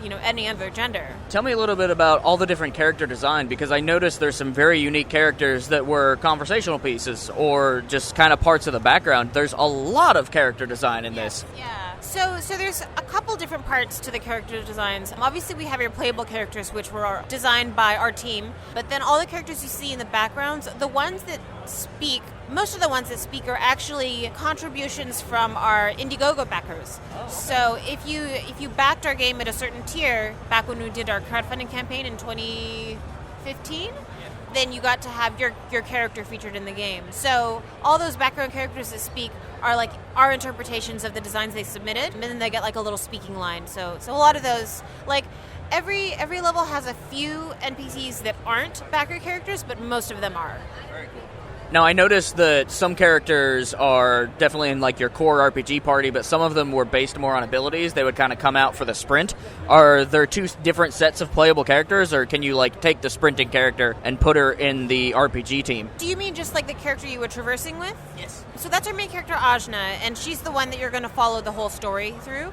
Oh, so that was a transformation then, not like a separate character that was coming up. Yes. So Ajna's story is that she's kind of like this rebellious teen that discovers that there's more to herself than she initially thought. She discovers she has these like powers where she can, one, absorb other people into her mind. She kind of has different forms that she transforms into, and they give her like different powers. So the story is about her kind of discovering what the heck are these powers that she has, and kind of her journey to discover more about herself. Lastly, when can people kind of expect to see the game in players' hands? What platforms are you launching on? And then what's the best place for people to stay informed with what you guys are doing? So the game is coming out really soon. It's October 8th, so it's just over a month away. And it'll be for PS4, Xbox One, and Steam initially. And I think Steam includes PC obviously, but I think it should also include Mac and Linux. It will also be out for Switch later, but we don't have a release date for the Switch yet, just because the Switch didn't exist when we started developing the game, so it kind of came in a little bit later down the line. So we have a Twitter, it's Indivisible RPG. I think we have that on Facebook as well. So probably Twitter and Facebook are the best way to get news. We do have a site, but I think we keep like bigger blog posts to the site. So I think it's indivisiblegame.com. We'll be like, we have, yeah, for sure. And look up Indivisible Game, because if you just look up Indivisible, you get stuff about, like, America. Right, yeah. Before we get going, will you state your name and what you do for the record for me? All right, I'm Fernando Damas. I'm the writer and programmer of Workman Games. You said writer, didn't you? Yep. Okay, and can you spell your name for me? Fernando. And the last name is Damas. Perfect. That'll be great for my editing and article writing later. So tell me how this project kind of came about and what was really the inspiration behind it. It's like every sequel, just building up of the basis that we made with Valhalla, because Valhalla was all about the slums of a cyberpunk society, like the people that you always see on the scene of cyberpunk cities, like on the background, just apparently with their world being looking miserable. Where, people don't usually do that. Even in the worst of countries, people don't always look miserable in the streets. They try to live their best life with whatever they have. So that was the focus of Valhalla. Nirvana flips things around to the other side of the societal spectrum. This is about the rich people, specifically about how in Cyberpunk the rich are always like the evil part of things, but they're never defined. And you will believe that they make money out of nowhere because they're just one rich thing that they have to fight. In the real world, things are more complex than that, obviously. A simple example is how Amazon is not just Jeff Bezos clapping his hands or snapping his fingers and money appearing out of thin air. He has a lot of people that works for him, and he's part of a network of supply and demand. And it's not as simple as he's the core of everything because he makes money out of nowhere. There's a lot of people working on it. And in this case, this analogy will be like Nirvana focuses both on the managers of the Amazon warehouses and on the Amazon people, basically. It takes place on an artificial island, a man-made island made specifically to be like the tourist paradise, right? It's supposed to be this heaven on earth for the people that have money for it. They can even change the weather as they please to keep it perfect and have always an 100% accurate weather report, right? But of course, this system has to work somehow. People have to work to make it happen, and the game is basically around those people. Even if it's on the hierarchical of society, you still have to make things work, basically. So tell me a little bit about the nuance that you have in the drink mixing mechanics. There was an instance where I was playing the demo where the patron was saying, hey, get me hammered as well as you can. And so I went to the very bottom and picked the strongest mixed drink that I'm not super versed in alcohol.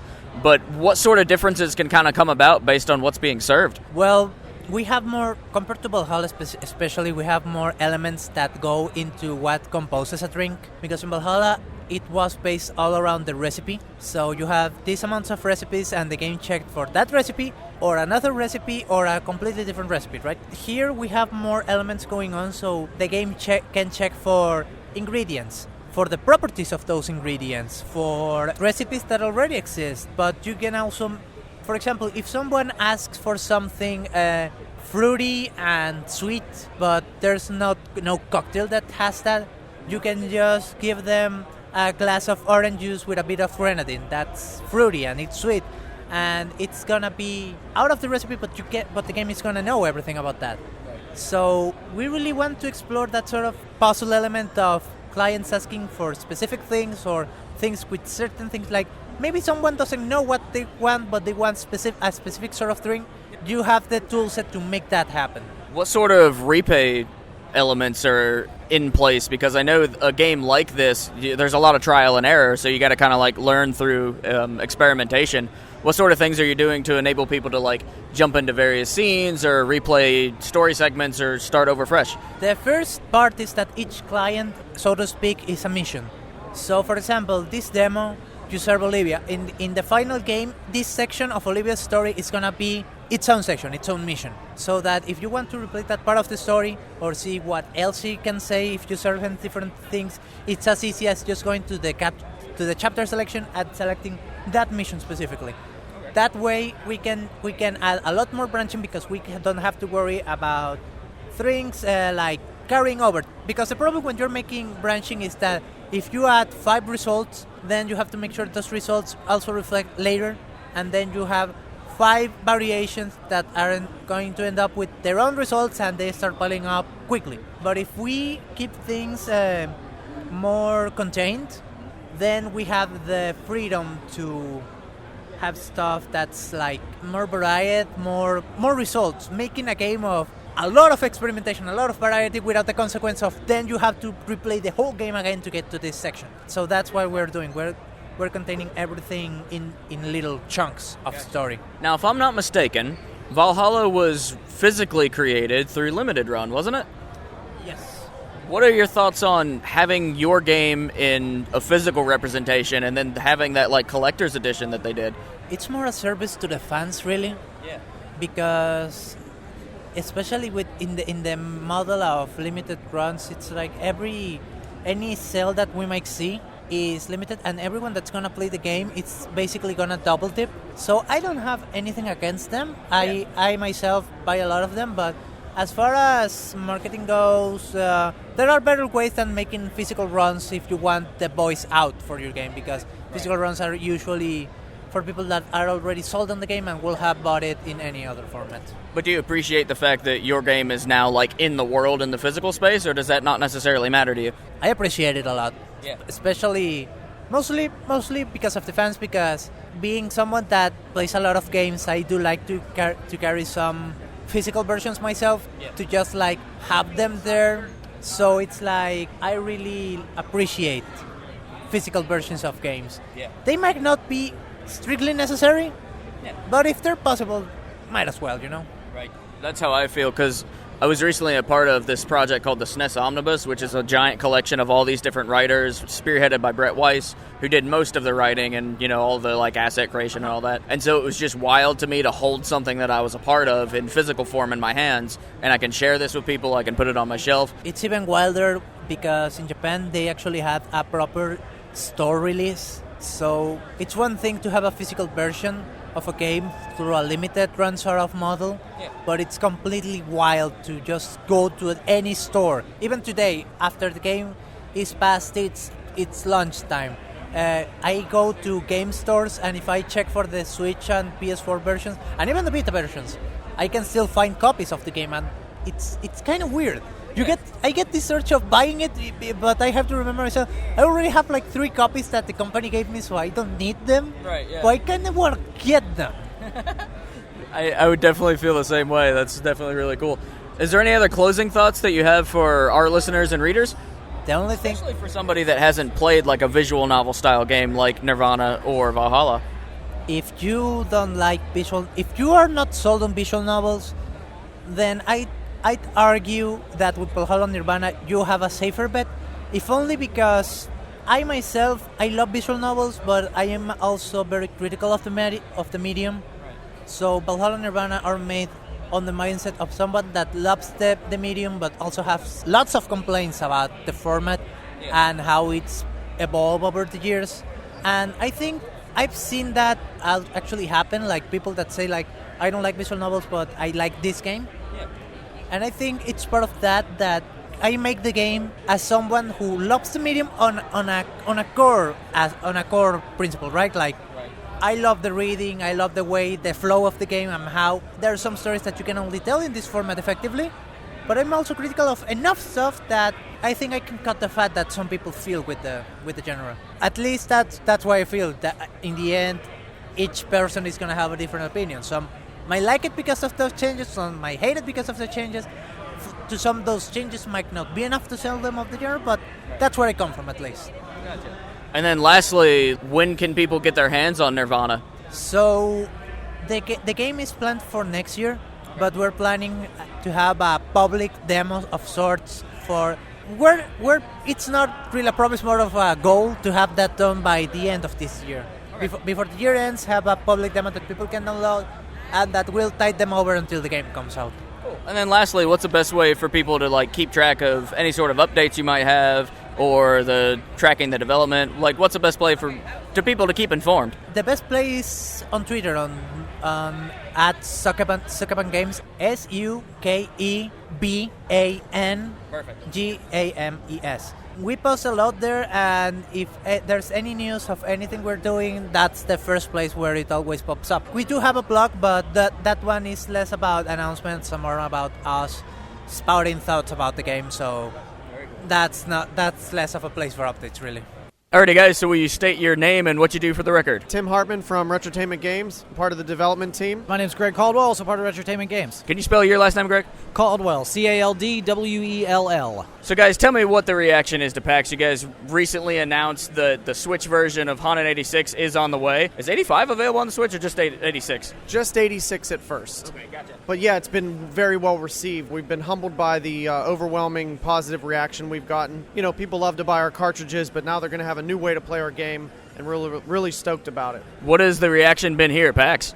It's been great. A lot of people congratulating us. You know, it's like we said, it's a big honor for us to even be selected to do this, right? So it's just great to see the outpouring of support. Everybody just tells us they're excited to try it on Switch. Now, I was just playing the Haunted 86 demo, and there's a lot of nuance to the combo system. Tell me how that idea really came together and what implementing that really, like, what was the philosophy behind that? So basically, it was all the stuff we couldn't fit into 85. Like, by the time we were getting to the end of the development cycle of 85, we were like, we know what we want to do next. And so we were like, let's just make 86 and get all of that stuff crammed in there. And so just, you know, play testing it, trying to find the right balance of the moves, the combo set, what you can cancel out of and combo together. And we feel like it came together pretty nicely. Do you have any thoughts, Tim? Well, yeah, people seem to be really happy with the combat system in 86. We're just happy that people are learning the moves, because it's not just a standard jump, punch. You know, 85 was a much more simple combat system, and people are really getting into the moves on this one and utilizing them in different ways, and it's pretty cool to see. And the other thing that I had to get you guys to pull out the power pack for is I'm really excited about Full Quiet, and so I got to play a very early build of some of the mechanics and stuff, but everything seems deliberate in design. It's not any sort of like run and gun shooter. It feels like everything has weight, there's tactics to it. Tell me a little bit about the design elements that went into that. So basically, what you were saying, we didn't just want to make a run and gun Contra style game where you just shoot the shit out of everything. We wanted people to stop and have to think about what they were doing. Like, how do I get to this point in the game? You see something sort of Metroidvania style, you see a place you can't get to, now think about how to get there. It's a full three-dimensional world, and there's a top-down map, so you kind of have to think, okay, I need to get to the west, figure out how to head there, right? And what enemies you want to kill along the way. Do you want to save your ammo? You know, stuff like that. So we just didn't want it to be run and gun. We wanted people to have to be tactical about it. What's your favorite element of Full Quiet so far, as whether it's design or some sort of like story behind the development? Ooh, that's a good question. I mean, I think it looks beautiful. Zach Curl, he's our background artist, and he's incredible at what he does. And the game really breathes well. I think that's my favorite element about it, that you can appreciate the graphics, you can appreciate the backgrounds and the environments that's been created, and it's pretty haunting. It's pretty cool. There's like a slight horror spin on it. It's more mystery, you guys were saying? Yeah, it's creepy. It's based in the woods. I mean, there's some horror survival elements to it, but that's not the type of game we're making. We're trying to make our own unique experience. And there's a lot of different systems, whether that be sniping, puzzles. A lot of the controls I discovered, rather than tuning in the radio with just like tapping the directional buttons, you actually rotate the whole directional pad, which feels really tactile and nice. Whose idea was that? Yeah, that was mine. Yeah, we're radio enthusiasts, so, you know, to have a dial work like that on the Nintendo, it's pretty rad. Yeah, it wasn't even really a deliberation. We just kind of knew. It was like instinctive that you got to turn the dial, so turn the D-pad. Yeah. you know. Do you guys have any closing thoughts you want to leave with the Forever Classic and the Mariners Art communities? Well, for us, we're just very appreciative of these communities. Like we continue to say to people here, that the NES homebrew community, we wouldn't be here without that. The retro gaming community at large, the people that support us and support other homebrewers, it wouldn't exist without those people. So we're just super appreciative, and that's what allows us to keep moving on. Any thoughts, Tim? The Bit Rats really come out at PAX West for sure. There's a lot of people playing the NES and showing love and buying cartridges. We're very thankful, and we're very thankful to you, Alex, for continuing to cover our stuff and support us. It means the world to us, and as we grow, we appreciate everything you've done. Thanks. All right, so before we get started, would you state your name and what you do for Praey for the Gods for the record for me? So my name is Brian Parnell, and my role, or title, is director. Okay. But I do a lot of all the art, design, bosses, and all that, story, the biz dev. I don't touch code, no way. So what's your biggest point of inspiration, aside from, nobody really making anything like Shadow of the Colossus since Shadow of the Colossus? So, I mean, for us, is when we started this project, we were working in sort of mobile games. We had come from traditional games and thought we could bring more to mobile, and realized pretty quickly that just wasn't going to work for us. And so for us, we wanted to make a game that spoke to what we wanted to do, and if we could become an independent studio. And a lot of that was sort of overcoming impossible odds and basically making, in some ways, kind of the anti-social game. So with this game, you're basically a sole protagonist against large, massive bosses, right? And you're left alone on this island. And that's about as antisocial as you can get. One of the things that I noticed is we go through a little tutorial area, and it does have a lot of exploration elements. Now, while Shadow of the Colossus was a great game and beautifully done artistically, I always thought it could use more exploration. So what are you guys doing to do more than just fighting the monsters? I mean, that's one of the things we looked at, right, when we started making this game was, first, let's get boss climbing down, right? That's key.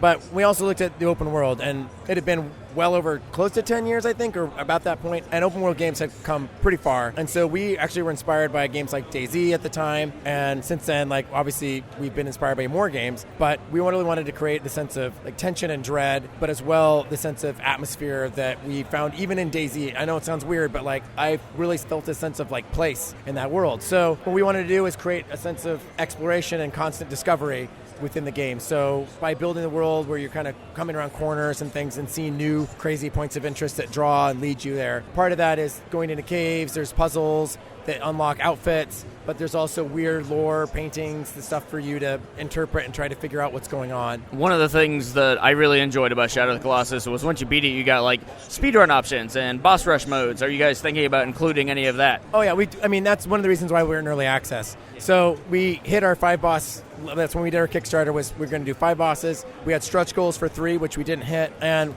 there's a lot of features and modes that we wanted to add. So we felt like instead of just throwing the game out there, if we just spent a little more time in early access, we could polish up some of the game, add those 3 extra bosses, and as well get in those features and modes that really our fan base are going to want. And one of those is obviously a time type mode or replay mode. Currently it's called Echo mode. We put it in a month ago or so, and we're preparing to make that a timed mode, as we have even in our Discord a speedrun channel of people who want to speedrun and learn how to play the game in that method. So we're definitely looking to add that, and maybe a camera mode. That seems to be something that people really look for. So that, and then I think I was hoping to do a permadeath mode. I'm not quite sure how that would work, but I like the game in the sense of, like I said before, impossible odds and taking on things that seem really hard. And Tim has a brutal mode literally on his local machine that we're testing to see there is a core group of people that really like it hard.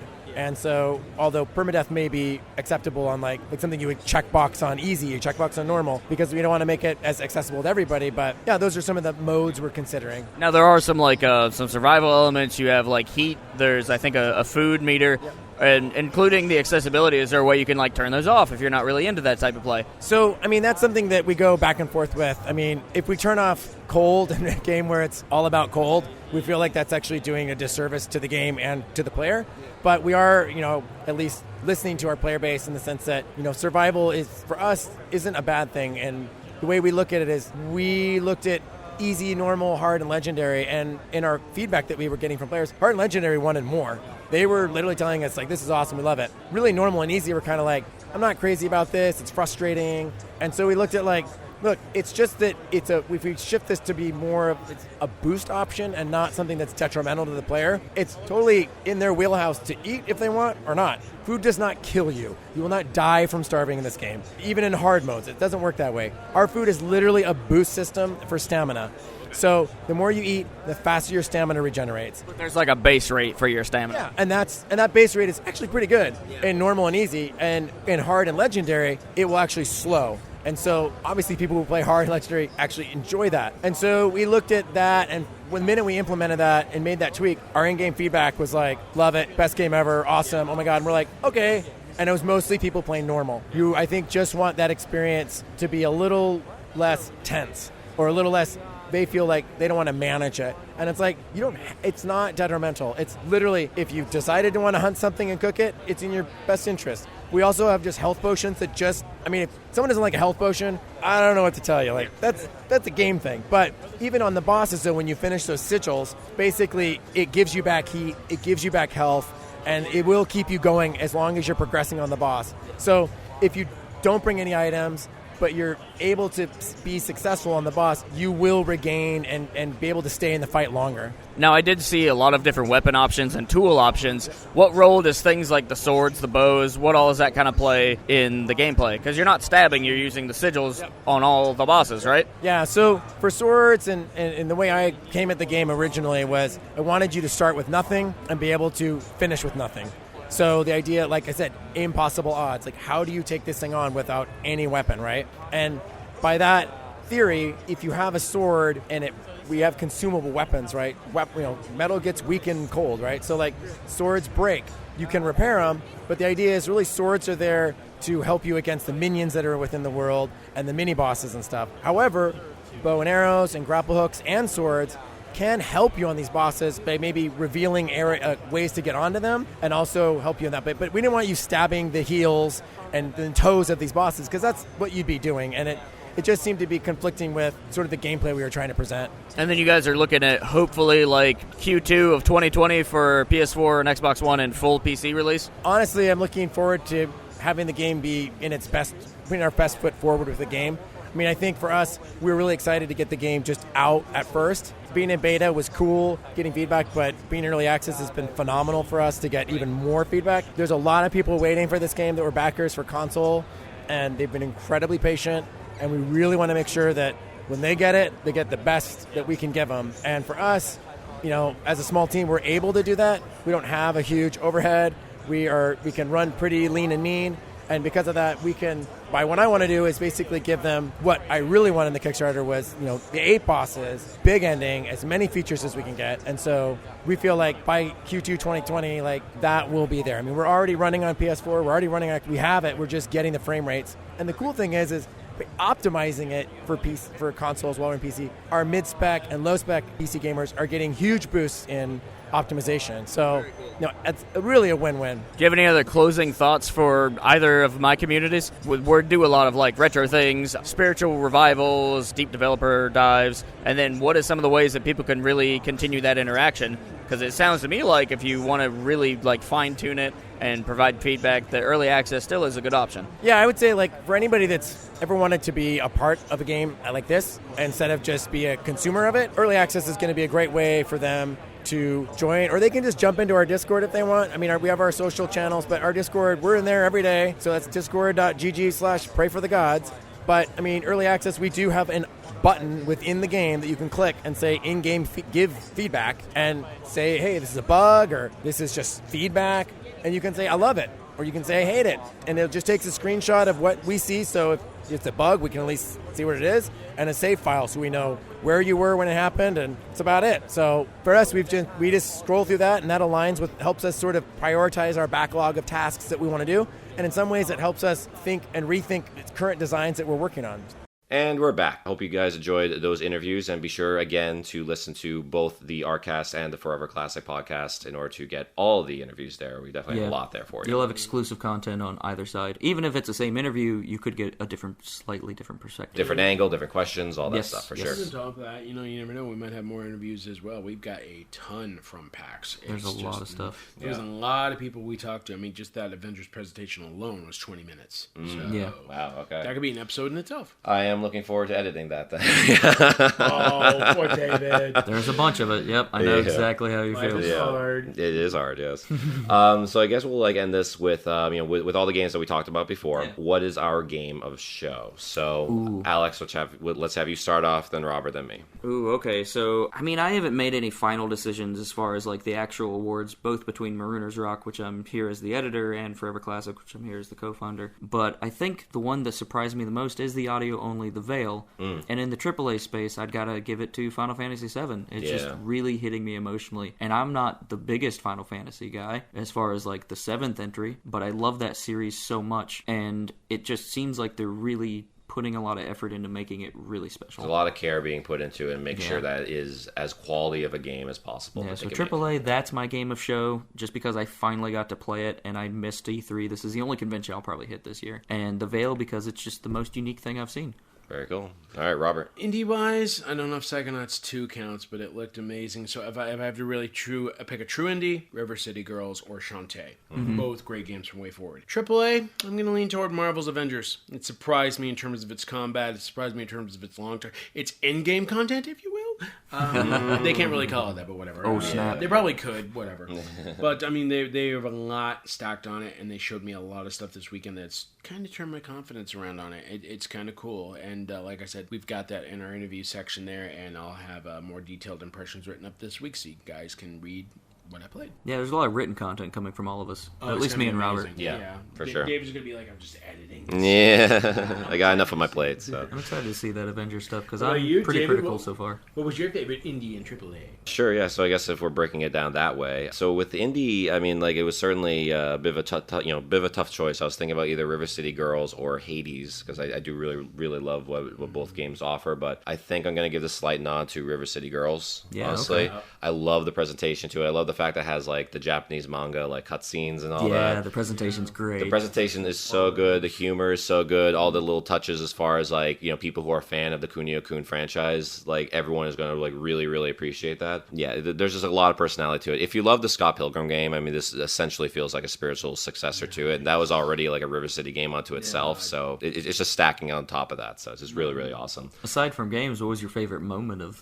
this weekend? Moment? Or event or whatever. Yeah, well, Oh, yeah. right. Yeah, get your AAA. I'll mention the AAA real quick. I mean, it was Final Fantasy VII Remake. Yeah, so Square Enix really took the cake this year. They really did. Yeah, they really did. It's kind of nuts, Yeah. No, I mean, like, it was really cool. I mean, like, we were like mentioning before about like the Scorpion Tank boss, and like, that was just an amazing boss fight. Even so much more amazing than like the original game ever like gave it justice. So much more complex. I mean, they made it so like dramatic, and like, there's like several stages into it, and you're like, is this thing down already? It's like, no, okay, I guess we're still fighting. The fight shifts constantly. There's all these like little weak points you got to shift to. It's really cool. And like the combat is definitely nuanced enough, like where it's going to keep you on your toes. And like I feel like when you actually learn the combat well enough, like when you have like the muscle memory for it, you're just going to be flying through those menus and making use of those limit breaks like nobody's business. And things like staggering enemies, staggering, a bunch of damage. Like, yeah, it's really He neat. does have a terrific system. That would probably be my second place behind Adventures. For sure. Yeah, Square Enix, man. They're killing it. They are. So you're asking like about like favorite moment. Yeah. I mean, like honestly, like it's just really cool. Because I'm like close friends with Ash Paulson, and so it's always amazing to like hang out with him, and like whenever I hang out with him, I'm always hanging out with like the Game Explain guys. And he's from Game Explain, right? He's from Game Explain, yes. Gotcha. So like he's just like a close buddy of mine, like at this point, like in the industry, and I just always like enjoy just hanging out with him, and so we like hung out with him, hung out with the Game Explain crew. Andre and the rest of them. Hopefully gonna get Andre on ARGcast at some point as well. And also doing like the Kind of Funny tournament. That was like a lot of fun too. Like this all kind of like culminating really in one moment, because that was just really kind of like one night really. Like where we went to the Kind of Funny tournament. We went to some like random like house, whatever, that was private residence basically, where Greg and like a bunch of other people were. I didn't think you were coming home. I mean, I wasn't sure if I was coming home either, to be honest. Around at 2 a.m. Oh, there's David. I know. David. That was one of the first really cool interactions we had with the Toe Jam and our people on their new project.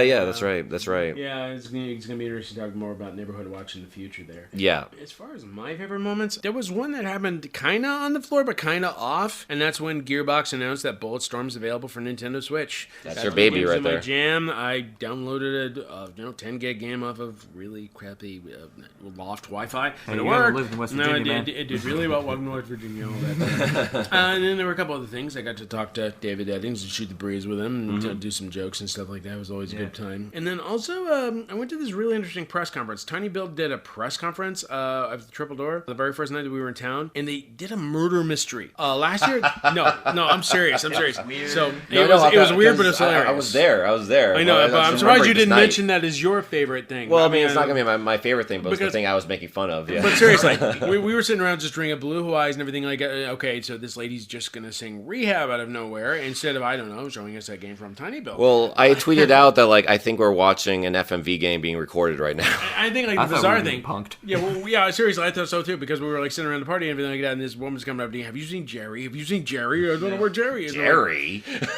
How the hell did she get into this Tiny Build party? You know what I mean? But I thought that was really great. And then there's one other thing. My buddy Ray Carcillo, who I've known for several years, he co-hosted Geeks Who Like Sports, a panel that took place the other night. They had Mel Kirk from Zen Pinball, who we had on the show. Yep. Duncan Stanley, and a few other people. And they were just chatting about sports and everything. And, I shot the shit, and I made some sports video game jokes. We talked about, why the hell is my NBA 2K20 loaded with microtransactions again? Oh, God. And hopefully we'll get them in a cross episode on our podcast as well. It'd be great to just talk to them about retro sports games. There's a lot of crossover there that I'm noticing. So a lot of I had several great moments Yeah. and everything like that, but I still think one of the funniest things I've ever seen, I don't know the dude's name, but during last night's Kind of Funny tournament, he tried to get a White Claw and it bounced right off his freaking forehead, Stone Cold style. So he took it like bleeding. a champ. I saw the video. Last year's champ. I forgot his name, but if you look it up, the Kind of Funny results, you'll see gouging forehead. Yeah. Well, yeah, because someone threw a White Claw at him and he totally missed and it biffed him right in the head and busted him open. So, and then he's another, and then he nailed it. Yeah. And then he's a Band-Aid on his head. He's just, I'm ready for another White Claw. My God, he's busted wide open. Son of a bitch. He's got a family. But no, the whole tournament was it was real fun. And a lot of our friends, John and Andrea and all them were involved. Yeah. And it was just, it went down the wire. Steineken, I thought, was really going to take it from Mixer, but it was so close. But it really made me excited for Mario and Sonic. Even though it wasn't on the show floor, it was great to see it in action. Mario and Sonic at the Olympics. That's a surprise. In, Japan or whatever. So that was a nice Tokyo. little not on the floor surprise, sort of like Metal Gear Solid 2 at E3, I guess. I don't know. But For me, you guys weren't there, and really one of the highlights was meeting all these people that I was talking about. Like David, this is the first time I've actually met you in person, so that was really awesome. I guess it was, yeah. You're sick of me already. Well, we hung out at PAX East a couple years back, and that was also very fun. That was fun. But yeah, meeting all the different people that I've been engaging with online and watching their content, their videos, reading their articles and stuff was really cool. The Monster Hunter thing I thought was my favorite game related thing because I got to talk to the people that are handling all the Monster Hunter community management, the PR people, the people that run the wikis, just really big fans. All of those folks are great, and it just finally everything kind of clicked. These are guys that have realized that I really, really like Monster Hunter. Our show really likes Monster Hunter, and they're like, hey, we're going to work with you. And just that immediate connection is really valuable to River Classic, and I'm just excited for the future of that. Awesome, man, yeah. I mean, that's just kind of the thing that sums up PAX right there, is how devoted a community is to a game, and it's just really great. And, as Borderlands as overpacked as it was all about the fans who wanted to see the game in action. I don't think I've ever gone near that booth without a line wrapping around it almost twice and everything. Now, granted, it might have been the swag, too. They did give away some sweet swag, the masks. I have 90 of them for some reason, the pins, the shirts, but it also helps that you have a community like that, and overlooks the bad moments, because I understand Randy Pitchford once again did something stupid during the panel. I can't wait to see that footage. I'm gonna take a look at it tonight, but it's just, I'm sure it's stupid. But everybody else is Randy Pitchford basically the Joe Biden of the gaming industry? I would hate to be their PR people. I'll tell you that. Go home, Randy. There's some embarrassment. There's some really nasty stuff in the game community, and there's some moments that we don't necessarily need to talk about, but anybody that's been following the news is kind of aware. You'll know exactly what we're talking about. Yeah. But regardless of all that kind of just nonsense and shit, games bring people together. Yeah. you could not have 30,000 people being in this space if it wasn't for games. Yeah. And I that's see like so incredible. many like smiling faces and people getting together and just kind of talking to random strangers Yeah. and just kind of collaborating together because of their love for games, basically. Even just in line for like 5 minutes, we're meeting people who are doing podcasts. We're meeting people Yeah. that are doing, their own little special cosplay. We're meeting people, like that one girl, Sing, last night, who I was talking Oh, Sing about was great. Sing Yeah, was yeah. an awesome person. So, we're making all these new friends and everything that are just doing different things in the industry, and it's just really great how driven they are. And please, if you guys are listening to either podcast and you either got to meet us or interact with us in any way, please reach out on like email, social media, whatever, because we would love to stay in contact with everybody. So I guess we'll end the show with that. So Alex, where can people go to find you? So I'm available on Twitter at @4 Forever Classic 105 if you want to find me personally. You can find all of the Forever Classic brand stuff on Forever X Classic. Find Mr. Zack Snyder at Exquisite Liar. Awesome. All one word. And you can follow the ARGcast on Twitter at ARGpodcast, same thing Facebook, facebook.com/ARGpodcast, and you can find me on Twitter at The Guilty Man. Follow me on Twitter at twitter.com/thedcd, and you can also find my work at godhatesgeeks.com, as well as an SVG, where I've started doing special articles. I just put up something about dumb things people seem to not think about when they play Super Smash Bros. Ultimate, so look that up. The other thing that I wanted to drop in here is we do have the Forever Classic Games website. I made it out of Squarespace, and that's kind of a central hub for a lot of things. It connects people to the other projects we have going on. Oh, nice. Awesome. And from Forever Classic, I mean, you guys know where to find me. Zach's in spirit, and we all just wish everybody can just be friendly to each other, make some new connections through games, and as always, stay cool. Trying, man. Yeah. And of course, thank you for you guys being on the show and having me in this space with y'all and helping me get out of my shell a little bit, because I'm here on my own, and you guys have really helped connect me with a lot of folks. For sure, yeah. So until next time, keep it retro. Have a good one, guys. We will see you next time. And stay cool.